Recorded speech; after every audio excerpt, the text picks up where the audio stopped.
Hey everybody, I hope y'all are doing well today. I'm here to talk to you about why hunting is necessary. See, there might be opposing views that say hunting is not necessary, but I say that it is. Here are my three reasons. Hunting keeps the population under control, it minimizes cruel deaths among animals, and it feeds families. Let's talk about how hunting keeps the population under control. Hunting keeps the population under control by giving hunters a number of animals that they are allowed to harvest within a certain population for that hunting season.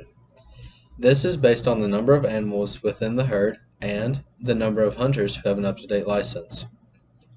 Here is a picture of a healthy white-tailed deer herd, and these animals are kept in a healthy number by hunters and animals.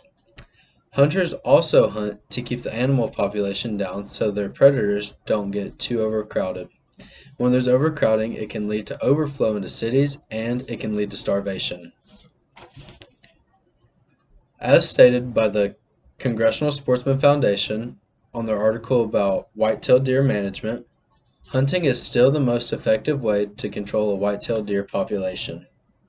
So, some may ask, what are the benefits to controlling a population? Mainly overflow. Overflow is a huge issue because the animals who are not hunted overflow into the cities and so do their predators. When the predators overflow into the cities, they tend to act aggressive because they're out of their element and they're scared. So this leads to cruel deaths, whether a sharpshooter goes and guns down the animal, or animals are killed by their predators in a gruesome death, or lastly, an animal can be killed by a vehicle. So how can hunting stop this? Hunting minimizes cruel deaths by teaching hunters to harvest animals ethically. Here's a picture from the Department of Natural Resources in Georgia of a hunter's license. Learning to ethically harvest animals is crucial for hunters. It's the safest, quickest, and most painless way for the animals to be harvested. According to the Wildlife Collision Reduction Study by the United States Department of Transportation, the deer population was reduced in this program by 46% for their winter densities when they are not reproducing. This reduced the deer vehicle collisions by 30% that winter. So this study shows that hunting was effective. That means there are less cruel deaths from cars. Now, cars are not the most cruel death that an animal can undergo. Predators hunting their prey and eating them while still alive is quite gruesome. Hunting reduces this number of animals that get eaten by prey, and it reduces the amount of animals that get hit by cars and die a slow death.